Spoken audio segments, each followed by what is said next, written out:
Hi everyone. आप लोगों ने आईटी करियर के अंदर बहुत दफ़ा सुना होगा कि जावा जो यूज़ होती है बड़ी-बड़ी कंपनीज़ यूज़ करती हैं और बहुत से लोग ये भी कहते हैं कि जावा कर लेते हैं और ये भी कहते हैं कि इसको कर लो। लेकिन आप लोगों को एक क्लियर पिक्चर नहीं पता होती कि जावा को कहाँ से स्टार्ट करें, कहाँ तक करना है, ये सारी की सारी चीज़ें लोगों को नहीं पता होती। तो आइए चलो आज समझते हैं कि कहाँ से स्टार्ट करना है और कहाँ तक करना है एक एंटरप्राइज लेवल की एप्लीकेशन को क्रिएट करने के लिए और किसी भी बड़ी कंपनी जो कि जावा यूज़ करती है वहाँ पे इंटरव्यू को क्रैक करने के लिए। तो सबसे पहले जो चीज़ आती है, जो भी चीज़ करो उसका जो कोर पार्ट होता है वो सबसे ज़्यादा क्लियर होता है। तो आपको ये चीज़ हमेशा समझनी है कि आपको कोर पार्ट जो है किसी भी प्रोग्रामिंग लैंग्वेज का वो क्लियर करना है। तो यहाँ पे देखो हमारे पास कोर जावा आती है। कोर जावा में सबसे पहले आपने क्या देखना है, इंट्रोडक्शन ऑफ जावा। जावा क्या होती है, जावा क्यों बनाई गई, कौन सी ऐसी चीज़ है जो किसी दूसरी प्रोग्रामिंग लैंग्वेज में नहीं होती जो कि जावा आपको प्रोवाइड करती है। तो ये चीज़ें आपको पता होनी चाहिए। फिर हिस्ट्री ऑफ जावा, जावा की क्या हिस्ट्री है, जावा क्यों बनाई गई, जावा के अंदर पॉइंटर्स क्यों नहीं होते जो कि सी सी प्लस प्लस के अंदर होते हैं। फिर जावा प्लेटफॉर्म इंडिपेंडेंट क्यों होती है, ये चीज़ आपको पता होनी चाहिए। फिर उसके बाद वाई जावा, जावा के अंदर ऐसी क्या चीज़ है कि किसी दूसरी लैंग्वेज के अंदर वो चीज़ नहीं होती। तो ये चीज़ आपको समझनी होगी और इंटरव्यू के लिहाज से भी ये बहुत ज़्यादा इम्पोर्टेंट टॉपिक होता है। फीचर्स ऑफ जावा, जावा एक प्लेटफॉर्म इंडिपेंडेंट क्यों होती है, जावा ये एक ऐसी लैंग्वेज क्यों है जो कि हाई सिक्योरिटी आपको प्रोवाइड करती है। एक बात हमेशा ध्यान में रखना कि जहाँ पर भी हाई सिक्योरिटी चाहिए होती है वहाँ पे जावा यूज़ होती है, उसकी एक रीज़न होती है, वो रीज़न आपको पता होनी चाहिए। उसके बाद इन्वायरमेंट सेटअप, इन्वायरमेंट सेटअप में क्या आता है, जावा किसी भी प्रोग्राम को एग्जीक्यूट करने के लिए अपना एक अलग से एनवायरनमेंट को यूज़ करता है। जिस तरह के जेवीएम, जेडीके, जेआरई इसका एक कंपाइलर होता है जो कि इसको यूज़ करता है। बेसिकली वो एक रन टाइम एनवायरनमेंट होता है जो कि यूज़ करता है जावा के प्रोग्राम को कंपाइल और एग्जीक्यूट करने के लिए। तो वो आपको सेटअप करना पड़ता है। जब वो चीज़ हो जाती है तो आप कमांड प्रॉम्प्ट में भी उसको एग्जीक्यूट कर सकते हैं, लेकिन आपको एक आईडीई की नीड पड़ती है। आईडीई क्या करती है, आपकी डेवलपमेंट को बहुत ज़्यादा आसान कर देती है। तो उसके लिए आपके पास 3 ऑप्शन होते हैं, इक्लिप्स, नेटबीन्स और इंटेलिजे आइडिया। आजकल मार्केट के अंदर जो बहुत ज़्यादा यूज़ हो रही है, वो इंटेलिजे आइडिया होती है, जो कि उसके अंदर फीचर्स हैं वो काफ़ी ज़्यादा है, जावा के लिहाज से। फिर उसके बाद आपने एक हेलो वर्ल्ड एप्लीकेशन बनानी है जिससे आपको ये पता चलेगा कि जावा के फर्स्ट प्रोग्राम किस तरह से लिखा जाता है, उसके अंदर कौन-कौन से कीवर्ड्स होते हैं जो कि जावा के फर्स्ट प्रोग्राम को लिखते समय हमें यूज़ करने चाहिए और उनका क्या मतलब होता है।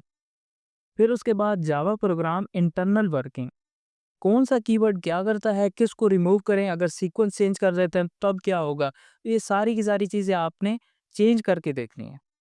फिर जिस तरह के हमने कहा था कि JDK Java development kit, JRE Java run time environment, JVM Java virtual machine, ये क्या होता है, ये आपको सारी की सारी चीज़ें पता होनी चाहिए। उसके बाद class, objects, methods, data type, ये क्या होते हैं, ये भी चीज़ आपने ध्यान में रखनी है। फिर वेरिएबल्स, वेरिएबल्स क्या होते हैं, ये चीज़ आपने देखनी है। टाइप कास्टिंग, किसी भी वेरिएबल जो है डेटा टाइप है, उसकी अगर मुझे टाइप कास्टिंग करनी है तो वो मैं किस तरह से कर सकता हूँ, इसकी कितनी टाइप्स होती हैं, वो चीज़ आपको पता होनी चाहिए। ऑपरेटर्स क्या होते हैं, जावा कमेंट्स क्या होते हैं। उसके बाद ऑब्जेक्ट ओरिएंटेड प्रोग्रामिंग कॉन्सेप्ट्स, किसी भी लैंग्वेज के अंदर देखो ऑब्जेक्ट ओरिएंटेड एक ऐसा कंसेप्ट होता है जो कि हर लैंग्वेज के अंदर ही इम्पोर्टेड होता है। अब ऑब्जेक्ट ओरिएंटेड देखो, ये एक थ्योरेटिकल पार्ट है, ये कोई इम्प्लीमेंटेशन नहीं होती। इसकी जो इम्प्लीमेंटेशन प्रोवाइड की गई है वो प्रोग्रामिंग लैंग्वेज के अंदर प्रोवाइड की गई होती है, चाहे पाइथन हो, जावा हो। ऑब्जेक्ट ओरिएंटेड प्रोग्रामिंग ये एक कंसेप्ट होता है, ये चीज़ आपको ध्यान में रखनी है। इसके अंदर आता है एब्स्ट्रैक्शन, इनकैप्सुलेशन, पॉलीमॉर्फिज्म, इनहेरिटेंस, ये आपको सारी की सारी चीज़ें पता होनी चाहिए। इंटरफेसेस क्या होते हैं, एब्स्ट्रैक्ट क्लासेस क्या होती हैं, इंटरफेसेस क्या होते हैं, ये सारी की सारी चीज़ें आपको पता होनी चाहिए। पैकेजेस क्या होते हैं, उसके जो पैकेज का नाम होता है, उसका भी एक रूल होता है, वो रूल क्या होता है, वो भी आपको पता होना चाहिए। जावा कीवर्ड्स क्या होते हैं? एक्सेस मॉडिफायर हमारे पास 4 होते हैं, पब्लिक, प्राइवेट, प्रोटेक्टेड और डिफ़ॉल्ट। हर एक कीवर्ड का क्या मतलब होता है, अगर हम यूज़ करते हैं तो कहाँ तक उसका स्कोप रहता है किसी भी चीज़ का, ये चीज़ आपको पता होनी चाहिए। स्टैटिक कॉन्सेप्ट क्या होता है? स्टैटिक ब्लॉक क्या होता है? वेरिएबल्स, मेथड, स्टैटिक क्लास क्या होती है? फाइनल कंसेप्ट, फाइनल वेरिएबल अगर हम बनाते हैं तो वो क्या होता है, मेथड बनाते हैं वो क्या होगा, क्लास बनाते हैं तो वो क्या होगा। स्कैनर क्लास जिसकी मदद से हम यूज़र से इनपुट ले सकते हैं, तो वो स्कैनर क्लास किस तरह से हम यूज़ कर सकते हैं। Control statement, if, if else statement, nested statement, switch statement ये क्या होती है, जावा ब्रेक स्टेटमेंट क्या होती है, कंटिन्यू स्टेटमेंट। इसी तरह फ्लो अगर हमें कंट्रोल करना है तो उस चीज़ के लिए for, while, do while loop आता है हमारे पास। कंस्ट्रक्टर क्या होता है, डिफ़ॉल्ट कंस्ट्रक्टर, पैरामीटराइज्ड कंस्ट्रक्टर।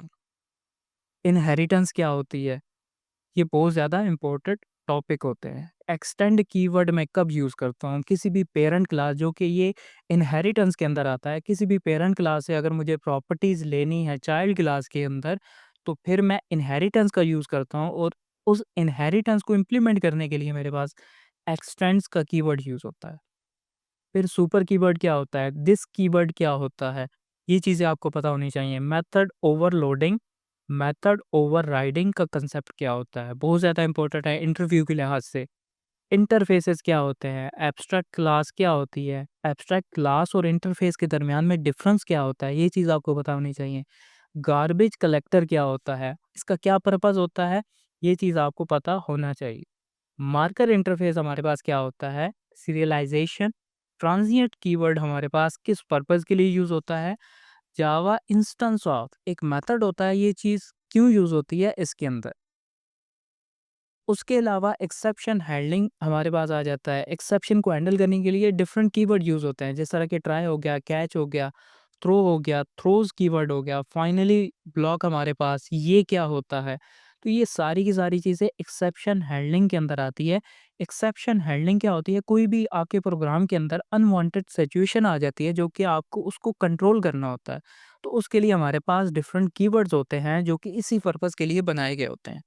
फिर हमारे पास स्टार्ट होता है स्ट्रिंग का चैप्टर, जिसमें स्ट्रिंग हमारे पास एक क्लास होती है जावा के अंदर। किसी दूसरी लैंग्वेज के अंदर ये एक डेटा टाइप होती है, लेकिन जावा के अंदर एक क्लास होती है। उसके बेसिक्स आपको पता होने चाहिए।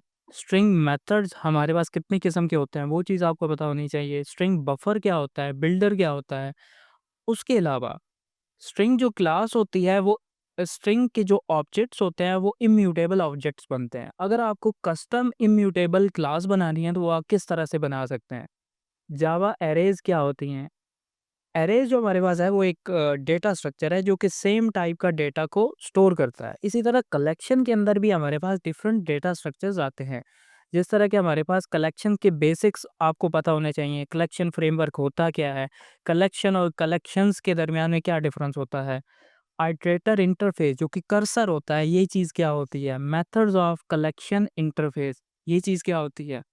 फिर उसके बाद आपको लिस्ट पता होनी चाहिए कितनी टाइप्स की होती हैं। और लिस्ट जो हमारे पास एक इंटरफेस है और उसकी इम्प्लीमेंटेड क्लास होती है अरे लिस्ट, ये क्या होती है। लिंक लिस्ट, इन दोनों के दरमियान में क्या डिफरेंस होता है।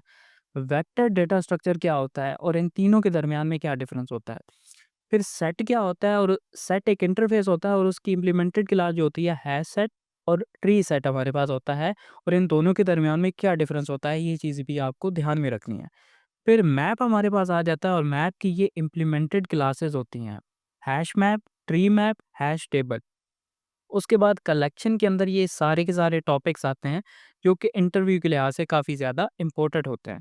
फिर हमारे पास आ जाता है जावा इनम, आपको पता होना चाहिए। फिर डेट कंसेप्ट जो हमारे पास पहले क्या था, और जावा 8 के अंदर एक न्यू हमारे पास डेट की क्लास लॉन्च की गई थी, वो क्या होती है। फिर हमारे पास फाइल हैंडलिंग क्या होती है, फाइल को हैंडल किस तरह से किया जाता है, उसके बेसिक्स, क्लासेस इंटरफेसेस कितने मौजूद होते हैं। फिर किसी भी फ़ोल्डर को हम किस तरह से क्रिएट कर सकते हैं जावा के प्रोग्राम से। फिर ये फ़ाइलें किस तरह से क्रिएट कर सकते हैं, पीडीएफ फ़ाइल। फिर उसके बाद डॉक फ़ाइल या कोई भी फ़ाइल है, आप किस तरह से जावा के प्रोग्राम से एग्ज़ीक्यूट क्रिएट कर सकते हैं। फिर right file, read file, delete file, ये सारे के सारे ऑपरेशन आप किस तरह से परफ़ॉर्म कर सकते हैं, जावा इनपुट आउटपुट चैप्टर के अंदर ये चीज़ आती है। फिर थ्रेड का चैप्टर होता है जिसके अंदर एक थ्रेड क्या होता है, एक प्रोसेस क्या होता है, एक प्रोसेस के अंदर मल्टीपल थ्रेड एग्जीक्यूट हो रहे होते हैं, वो किस तरह से काम करते हैं, ये सारी की सारी चीज़ें हम मल्टी थ्रेडिंग का चैप्टर होता है यहाँ पे देखते हैं। थ्रेड कंसेप्ट क्या होते हैं, थ्रेड लाइफ साइकिल क्या होता है, थ्रेड थ्रेड जो हमारे पास क्लास होती है जो कि ऑलरेडी प्री डिफाइन है, उसको किस तरह से हम यूज़ कर सकते हैं। उसके बाद रनेबल इंटरफ़ेस होता है, ये चीज़ क्या होती है? थ्रेड प्रायोरिटीज़, डिफरेंट प्रायोरिटीज़ हमारे पास होती हैं, high priority, low priority, medium priority. तो वो चीज़ थ्रेड के दरमियान में किस तरह से काम करती है? थ्रेड के हमारे पास डिफरेंट मेथड्स होते हैं, जिस तरह कि हमने कहा था मल्टी थ्रेडिंग, तो ये मल्टी थ्रेडिंग के अंदर ही सारी चीज़ें आती हैं। उस तरह थ्रेड सिंक्रोनाइज़ेशन, फिर सिंक्रोनाइज़ेशन हमारे पास क्या होती है कि अगर एक थ्रेड है वो मेथड को एग्ज़ीक्यूट कर रहा है, तो वो क्या करता है अपने अंदर एक लॉक एक्वायर कर लेता है। जब तक वो अपना ऑपरेशन कंप्लीट नहीं कर लेता, कोई भी दूसरा थ्रेड उस मेथड को एग्ज़ीक्यूट नहीं कर सकता। तो ये चीज़ आती है थ्रेड सिंक्रोनाइज़ेशन के अंदर। फिर हमारे पास आती है सिंक्रोनाइज़ेशन क्या होती है, ऑब्जेक्ट लॉकिंग क्या होती है जो कि हमने अभी बात की है। इंटर थ्रेड कम्युनिकेशन, जो भी थ्रेड आपस में बात करना चाहते हैं वो किस तरह से कर सकते हैं। वोलेटाइल कीवर्ड हमारे पास जावा के अंदर क्या होता है, जावा 8 के अंदर जावा 8 एक ऐसा फीचर है हमारे पास, एक वर्जन है जावा का, जो कि इंटरव्यू के लिहाज से बहुत ज़्यादा इम्पोर्टेंट है क्योंकि उसके अंदर काफ़ी ज़्यादा चेंजेस आए थे और वो चेंजेस अभी तक भी यूज़ होते हैं। उसके बाद जावा 11 की फीचर आपको पता होनी चाहिए, जावा 17 के फीचर्स भी आपको पता होने चाहिए। अब कोर जावा यहाँ तक आपकी कंप्लीट हो चुकी है। अभी आपने क्या करना है, एक बेसिक एप्लीकेशन बनानी है जो कि बैंक एप्लीकेशन होगी, जो कि डिपॉजिट भी करती हो, विथड्रॉ भी करती हो, ट्रांसफ़र भी करती हो और ओटीपी फंक्शनैलिटी भी उसके अंदर हो। और जावा मेल एपीआई का आपने यूज़ करना है जो कि ईमेल को सेंड करने के लिए यूज़ होगी। उसके बाद आपके पास आता है एडवांस जावा। अब यहाँ पे जेडीबीसी, जेडीबीसी क्या होता है? जावा डेटाबेस कनेक्टिविटी।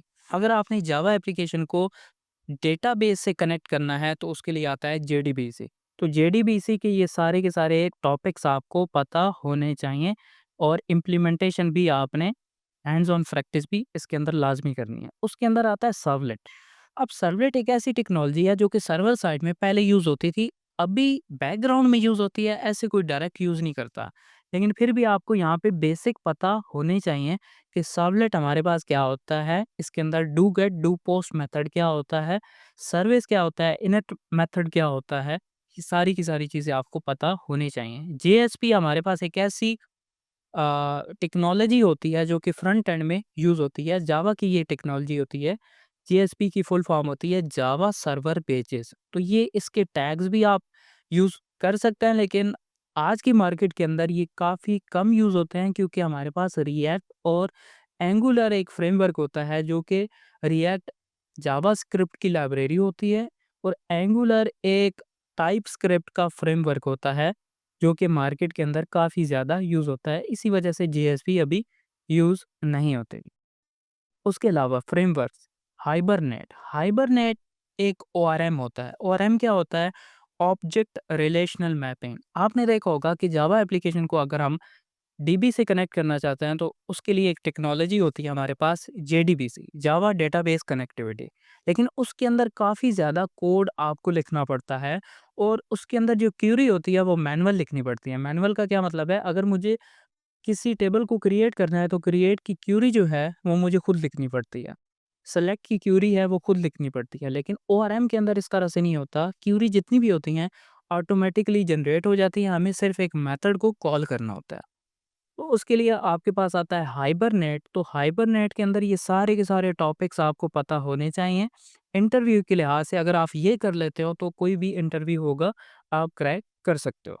उसके बाद हमारे पास सबसे ज़्यादा इम्पोर्टेंट आता है स्प्रिंग फ्रेमवर्क। अगर आपको एंटरप्राइज़ लेवल पे कोई भी एप्लीकेशन को जनरेट करना है, मतलब क्रिएट करना है, तो उसके लिए हमारे पास आता है स्प्रिंग फ्रेमवर्क।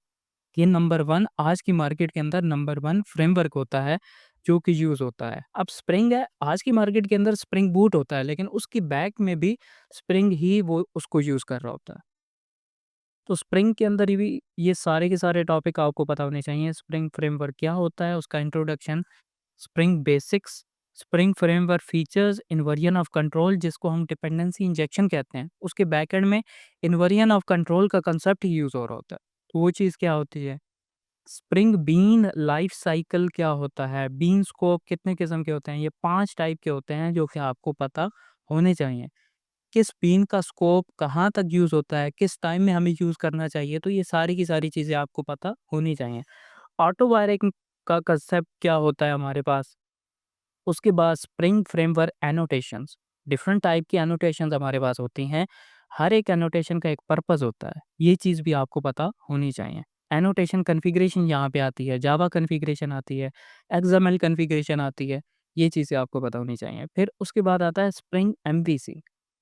एमवीसी के अंदर बेसिक आप जो वेब एप्लीकेशन है वो बनाना स्टार्ट करते हैं, तो ये वेब एमवीसी के अंदर ये सारे के सारे टॉपिक्स आते हैं जो कि आप स्प्रिंग एमवीसी जो हमारे पास मॉड्यूल होता है उसके अंदर आप इसको कवर करते हैं। सबसे ज़्यादा इम्पोर्टेंट हमारे पास जो होता है स्प्रिंग बूट होता है। आज की मार्केट के अंदर जो बड़ी-बड़ी कंपनीज़ यूज़ कर रही हैं स्प्रिंग बूट, तो ये हमारे पास होता है जो कि स्प्रिंग बूट वो कंपनीज़ यूज़ कर रही हैं, और स्प्रिंग बूट के अंदर कौन-कौन से टॉपिक्स हमें आने चाहिए। स्प्रिंग बूट और स्प्रिंग के दरमियान में डिफ़रेंस आपको पता होने चाहिए कि क्या चीज़ है जो कि स्प्रिंग के अंदर है और उस चीज़ को आसान कर रहा है स्प्रिंग बूट। याद रखना ये स्प्रिंग स्प्रिंग का ही फ्रेमवर्क है स्प्रिंग बूट, जो कि बैकएंड में स्प्रिंग को यूज़ करता है। Why spring boot? Spring boot features, create projects, spring initializer, ये एक सॉफ्टवेयर होता है जिसकी मदद से आप स्प्रिंग बूट के जितने भी प्रोजेक्ट्स होते हैं वो क्रिएट कर सकते हैं। स्प्रिंग का फर्स्ट एप्लीकेशन क्रिएट करके देखो कि हेलो वर्ल्ड एप्लीकेशन आप किस तरह से क्रिएट कर सकते हो, या फिर आप बोल सकते हो फर्स्ट रेस्ट एप्लीकेशन आप किस तरह से क्रिएट कर सकते हो। स्प्रिंग बूट की एनोटेशन कितने टाइप की होती हैं, एक्चुएटर इसके अंदर क्या होता है, इसका कोड जो स्ट्रक्चर होता है, या फिर आप बोल सकते हो कि इसका जो प्रोजेक्ट स्ट्रक्चर होता है वो किस तरह से क्रिएट किया जाता है और क्या रिकमेंडेड वे होता है।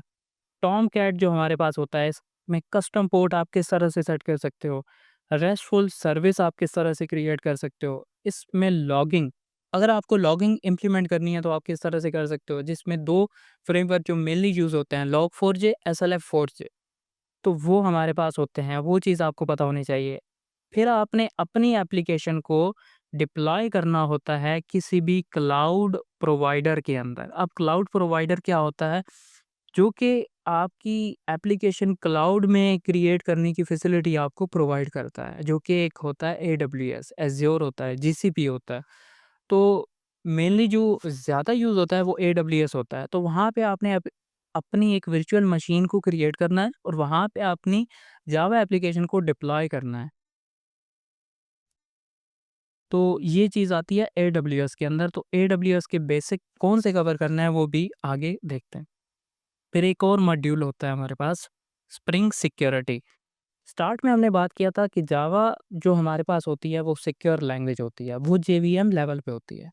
अब हमने एप्लीकेशन को, अपनी ऐप को सिक्योर बनाना है, तो उसके लिए हमारे पास आता है स्प्रिंग सिक्योरिटी।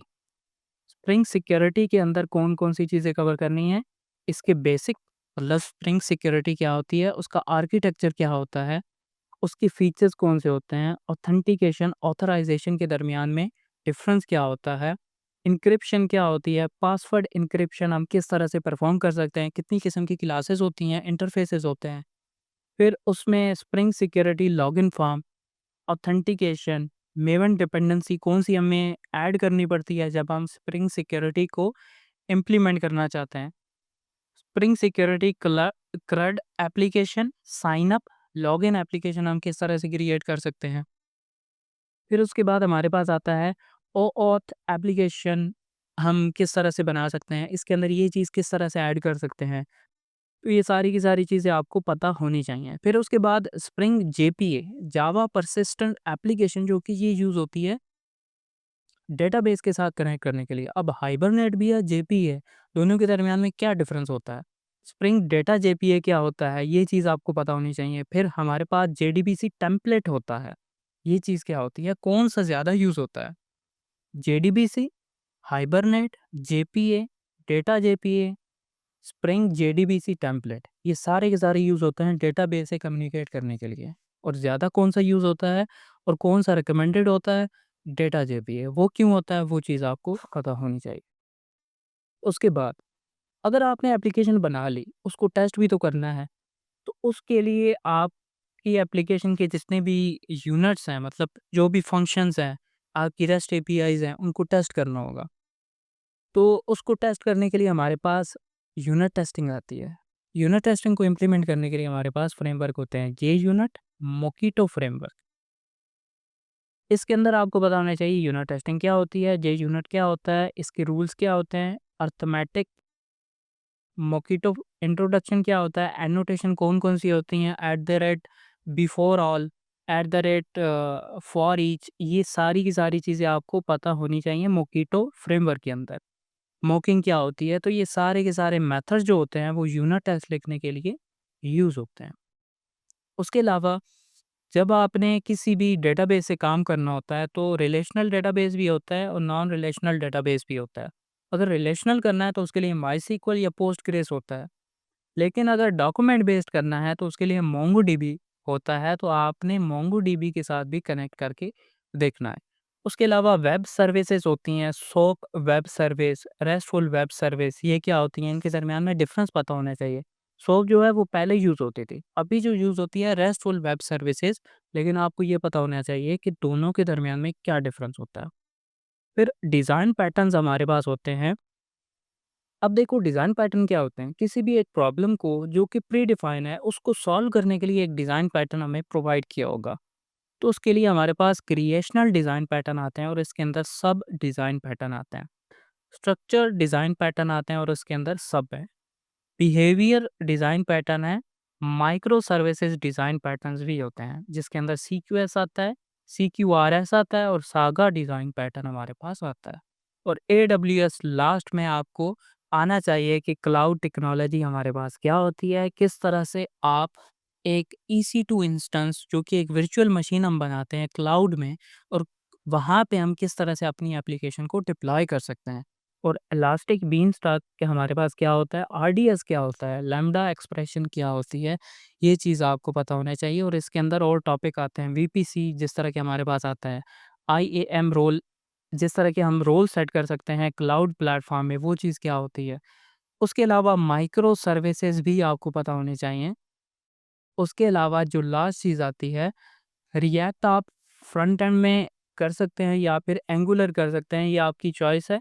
लेकिन मैं प्रेफ़र करूँगा कि आप रिएक्ट में जाएँ, अगर आप एंटरप्राइज़ लेवल पे एप्लीकेशन नहीं बना रहे हैं। लेकिन जावा के साथ रिकमेंड ये किया जाता है कि अगर वो एप्लीकेशन एंटरप्राइज़ लेवल की है, तब आप एंगुलर का यूज़ करो।